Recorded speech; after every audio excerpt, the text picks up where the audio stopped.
तो देश के अंदर इतने देश गद्दार पैदा हो चुके हैं देश के कि चुन चुनकर इनको जेल भी कम पड़ जाएंगे। तो देशद्रोह के कानून में संशोधन क्यों नहीं कर सकते? ये जो आवाज़ है पूरे मुल्क के अंदर, पूरे देश के अंदर, चारों हर राज्यों में लगभग उठने लगी है। बंगाल में उठ जाती है, अमेठी में उठ गई, दिल्ली में भी हमने देखा कई बार। तो ये क्यों उठ रही हैं? ये निष्क्रिय कानून है। बाकी मैं तो ये कहूँगा कि वो झंडा फहराना गलत था, मगर अभी आप अमेरिका का झंडा यहाँ फहरा लो, कुछ नहीं होने का।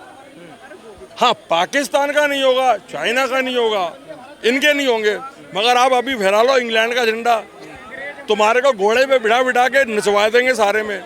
तो अगर ये साबित होता है कि असदुद्दीन ओवैसी के बयान से, या फिलिस्तीन बोलने से, ये फिलिस्तीन के झंडे भारतवर्ष में फैलने शुरू हो गए हैं, फहराने शुरू हो गए हैं, तो दोषी असदुद्दीन ओवैसी को भी ठहराया जाना चाहिए।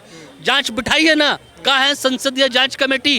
क्यों नहीं बिठाती अपने सांसदों के ऊपर? हिंदू राष्ट्र का नारा बोलने से और ये हिंदुस्तान में रहना है और या हुसैन कहना है, इसका क्या ताल्लुक है? इसका ताल्लुक ये है कि जब सेकुलर देश है, जब ये इसको भी कानून में गलत मानते हैं ना हिंदू राष्ट्र के लिए। कौन मानता है? ये तो सारे ही कहते हैं। ये तो हिंदू तुष्टीकरण की राजनीति अगर देश में पनपी है तो इसी कांग्रेस पार्टी के बदौलत पनपी है, और कांग्रेस पार्टी मुसलमानों को संरक्षण देती है। वैसे तो हिंदू जो शब्द है ये कहाँ से आया? मुगलों को जब मुगल आए थे भारत में तो सिंधु बोलने में उनको दिक्कत होती थी, जो हा शब्द निकलने में, तो उन्होंने हिंदू हिंदू कहना शुरू कर दिया। हकीकत में तो हम सिंधु सनातनी हैं। अब वो हिंदू करके चले गए तो मुगल ये दान में दे गए हमारे को, अब हम हिंदू हो गए, अब उसी के ऊपर ये आगे चल रही है।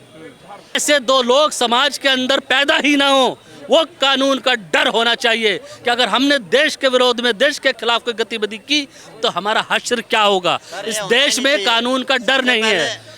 अब ये जो 10 सीटों पे चुनाव है, अगर योगी आदित्यनाथ से कोई भी पंगा लिया गया, उनको हटाया गया, तो आप भी देख लेना 10 में से 1-2 ही रह जाएंगी बीजेपी की, वो भी चली जाएंगी। श्री राम एक धर्म से रिलेटेड है ना। अगर ये आसिक साहब तो मुद्दा बना रहे हैं ना इसका कि हुसैन बोल दिया तो कौन सी आफत आ? अभी पीछे ही था, एक एक्टर है नवाजुद्दीन सिद्दीकी, एक स्टेज पे था, वहाँ राष्ट्रगान हुआ और उन्होंने राष्ट्रगान नहीं गाया। ये धर्म रिलेटेड है। आप ये बताइए कि देशभक्त कैसे रिलेटेड है? अब मेरे को बताओ, क्या यहाँ से धर्म से रिलेटेड है कि जय हिंद या जय भारत बोलना ये धर्म से रिलेटेड है क्या? जय श्री राम तो मैं मानता हूँ कि हिंदू धर्म का नारा है ना, बिल्कुल सही बात है ना। और जय हुसैन या अल्लाहू अकबर ये हो गया एक धार्मिक नारा। अगर हम कहें कि वंदे मातरम या भारत माता की जय, इसमें कोई भी धर्म से रिलेटेड बात नहीं है, मगर इसको भी किसी धर्म से रिलेटेड कि हमारे धर्म के अगेंस्ट है, तो अगेंस्ट क्या है लिखा है ये बताए कोई। ठीक है, क्या कह रहे हो भैया? मेरा कहना सिर्फ इतना ही है कि भारत देश के अंदर तिरंगा फहराया जाना चाहिए, भारत माता का सम्मान होना चाहिए। हम भारत के अंदर रहते हैं। अगर आप किसी दूसरे देश की सराहना करते हो, उसके समर्पण में अपना पूरे कम्युनिटी को एक तरह से लामबंद करने का प्रयास किया जा रहा है, तो वो देश के अंदर इतने देश गद्दार पैदा हो चुके हैं देश के कि चुन चुनकर इनको जेल भी कम पड़ जाएंगे। मोदी जी को जागना होगा इस चीज़ के लिए, योगी जी को भी जागना होगा। संविधान का फायदा, जो जैसे ये बोल रहे थे कि संविधान में इनको कठोर सजा का प्रावधान नहीं है, इसलिए ये ऐसी गतिविधियां करते हैं। अगर देशद्रोह में कोई लिप्त पाया जाता है तो उसको लेकर क्या ऐसे कानून बने, क्या ऐसी सजा होनी चाहिए कि ऐसी गतिविधियां ही रुक जाएं? देशद्रोह का कानून आपने देखा है ना, कितने लोगों पे देशद्रोह का कानून लगता है? गिने चुने 4-5 लोगों पे लगा हुआ है अभी जहाँ तक हमने देखा है। आरोप लगने के बाद भी कार्यवाही चलती रहती है, वो खुला घूमता रहता है। वो खुला घूमता रहता है। तो जब अगर हम संविधान हत्या दिवस के लिए बदल सकते हैं, संविधान में संशोधन कर सकते हैं, तो देशद्रोह के कानून में संशोधन क्यों नहीं कर सकते? ये जो आवाज़ है पूरे मुल्क के अंदर, पूरे देश के अंदर, चारों हर राज्यों में लगभग उठने लगी है। बंगाल में उठ जाती है, अमेठी में उठ गई, दिल्ली में भी हमने देखा कई बार। तो ये क्यों उठ रही हैं? ये निष्क्रिय कानून है। कानून कागजों पर बने हैं, कानून 1 जुलाई से लागू हो गए हैं, रात के 12 बजे से लागू होंगे, काम नहीं करेंगे। लेकिन एक बात तो बताइए, अगर सख्त कानून लागू कर दिए जाएं तो लाखों मौलाना अंदर चले जाएंगे। तो मौलाना वही तो अंदर जाएंगे ना जो गद्दार होंगे। गद्दार मौलाना जेल में जाएंगे, देशद्रोह मौलाना जेल में जाएंगे, जो समाज को भड़काकर दंगे भड़काने की कोशिश करते हैं वो मौलाना जेल में जाएंगे। अगर ये साबित होता है कि असदुद्दीन ओवैसी के बयान से, या फिलिस्तीन बोलने से, ये फ़िलिस्तीन के झंडे भारतवर्ष में फैलने शुरू हो गए हैं, फहराने शुरू हो गए हैं, तो दोषी असदुद्दीन ओवैसी को भी ठहराया जाना चाहिए। जांच बिठाइए ना, कहाँ है संसदीय जांच कमेटी? क्यों नहीं बिठाती अपने सांसदों के ऊपर? सड़क पर एक आदमी कोई भी टिप्पणी कर दे तो उसके ऊपर जांच बैठ जाती है, पुलिस पकड़ कर ले जाती है। अरे हम बोल बोल कर परेशान हो चुके हैं, हम देश के आम जनता है। हम सड़कों से बोलना चाहते हैं कि नींद से जागो। हमारे सांसदों, हमारे प्रधानमंत्री जी, हमारे मुख्यमंत्री जी, नींद से जागिए। ये चारों ओर देश के अंदर जो अराजकता का माहौल, जो डर का माहौल, जो है सुरक्षा का माहौल, चाहे महिलाओं के ऊपर हो, चाहे बच्चों के ऊपर हो, जो ये भावना पनपती चली जा रही है, वो दिन दूर नहीं है जब घर में घुस घुस कर ये इस तरह के कृत्य करने लग जाएंगे। आज गलियों में, बाजारों में, चौराहों में, आपके ताजिया के जुलूस के अंदर ये झंडे फहराए जा रहे हैं। किस चीज़ का आप इंतजार कर रहे हो? क्या जब आपकी मुंडेर के ऊपर, हमारी मुंडेर के ऊपर, देश की मुंडेर के ऊपर फिलिस्तीन के झंडे फहराए जाएंगे तब कोई कार्यवाही करोगे आप? जिस तरीके की आप बातें कर रहे हैं ना, विपक्ष और राहुल गांधी ये कहते हैं कि ऐसे लोग हिंदुओं को बरगलाते हैं, उनको भड़काते हैं कि फ्यूचर में ऐसा होगा, मुसलमान तुम्हारे घर पे अटैक कर देंगे। ये मुसलमानों के खिलाफ नफरत फैलाते हैं। ये वही कांग्रेस पार्टी है जो मुसलमानों के वोट लेकर 60 बरस तक राज कर चुकी है दिल्ली के अंदर, और हिंदुओं को भी इसने वोट लिए है। सिर्फ एक जाति का, एक धर्म विशेष का वोट लेकर 60 वर्षों तक इसने नहीं की है।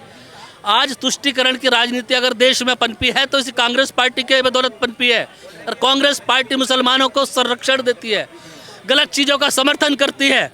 राहुल गांधी क्या देश का नागरिक नहीं है? अगर देश का सब 10 सालों से तो नहीं है ना, अभी तक तो ये मसले सॉल्व हो जाने चाहिए थे। देखिए, आपने अच्छा प्रश्न किया, मसले सोल्व हो जाने चाहिए थे। मैंने इससे पहले भी बोला कि कानून अपना काम नहीं कर रहे हैं, शिथिलता भरे कानून निष्क्रिय होते चले जा रहे हैं। ऐसे निष्क्रिय कानून समाज में जागृति पैदा नहीं करेंगे। जो अपराधी लोग हैं, जो आरोपी लोग हैं, जो ऐसे कृत्य करने वाले लोग हैं, जो देश के खिलाफ झंडे फहरा रहे हैं, उनके मनोबल बढ़ते चले जाएंगे। सही समय पर सही फैसले जब जब नहीं लिए जाते हैं तब तक उस देश की अर्थव्यवस्था सुधरी है, न देश का सामाजिक वातावरण सुधरा है। समाज का वातावरण खराब ना हो, सामाजिक सौहार्द कायम रहे, देश की सुरक्षा अखंडता को कोई नुकसान ना हो, इसलिए जरूरी है समय से ऐसे देशद्रोही लोगों को पकड़ पकड़ कर जेल में डालिए, आजीवन कारावास दीजिए इनको। इनके घरों पर बुलडोजर चलाने से काम नहीं चलेगा। इनकी जमात चंदा इकट्ठा करके इनके लिए 100 गज का मकान बना के दे दे। राजतंत्र में और धर्मनिरपेक्ष में क्या फर्क रह जाएगा फिर, कि अगर सिर्फ बोलने मात्र से जेल में बंद कर देंगे? जिनके हाथों में झंडा है, क्या आप उनको दोषी नहीं मानेंगे? जिनके हाथ में फिलिस्तीन का झंडा है, अगर दोषी हैं, लेकिन देश का कानून ये नहीं कहता नहीं कि उनको पकड़कर जेल में डाल दो। देखिए, अगर वहाँ पे 500 लोगों की भीड़ थी और 2 लोगों के हाथ में झंडा था, तो 498 लोगों का मनोबल सिर्फ वो 2 लोग बढ़ा रहे हैं जो दोषी हैं।